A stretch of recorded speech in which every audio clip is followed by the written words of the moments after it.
Selamat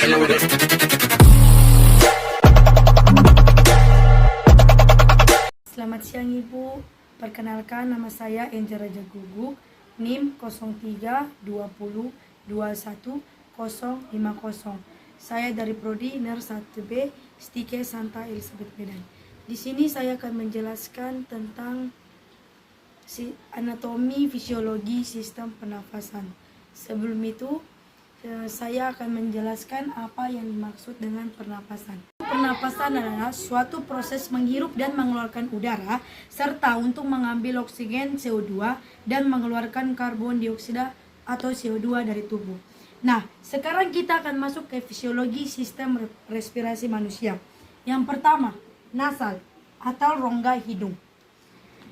Nasal adalah udara yang masuk di hidung melalui mekanisme inspirasi. Nah, apa yang dimaksud dengan inspirasi? Inspirasi adalah proses memasukkan udara keluar ke dalam tubuh. Yang kedua, faring. Faring merupakan persilangan jalur udara dan makanan bertemu. Tempat yang jalur udara, pernapasan, dan makanan yang berasal dari mulut. Berfungsi sebagai saluran untuk udara yang masuk dan juga keluar menuju tenggorokan. Faring terbagi menjadi 3 bagian, yaitu yang pertama, nasofaring. Nasofaring sebagai jalur pernafasan dari hidung ke tenggorokan yang kemudian diteruskan melalui paru-paru, yaitu ruang pada bagian atas tenggorokan yang terletak di belakang hidung. Yang kedua, orofaring. Orofaring terletak di belakang rongga mulut, mempunyai krep yang bernama epiglotis ke saluran pernapasan, yang berfungsi sebagai tempat udara dan makanan lewat. Yang ketiga, laring ovofaring. Yang pertama, nasofaring.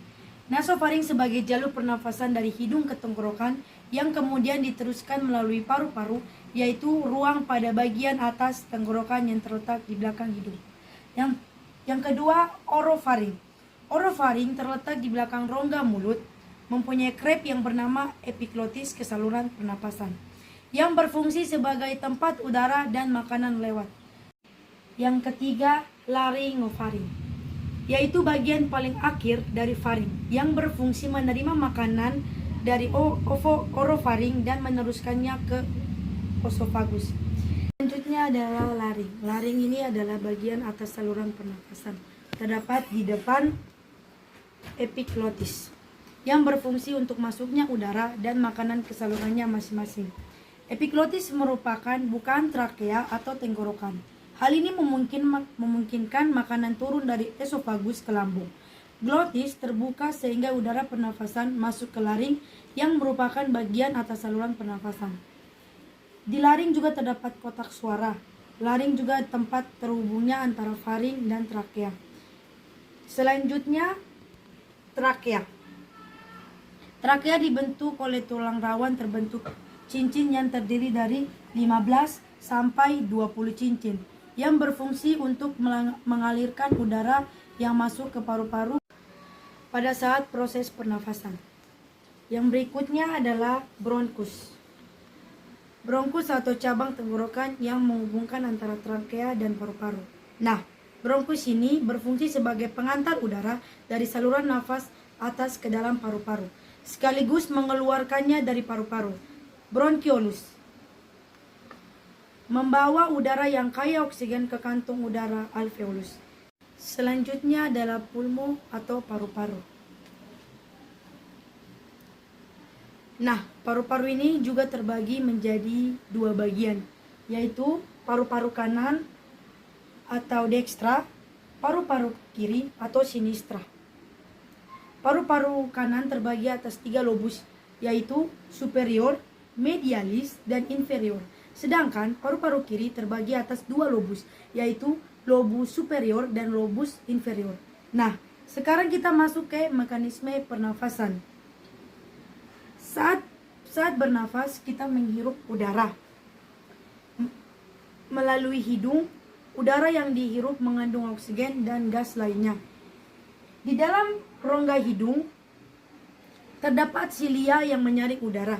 Udara dilembabkan oleh lendir dan terdapat sektum nasi, yaitu untuk menyekat atau memisah antara lubang hidung kanan dan kiri.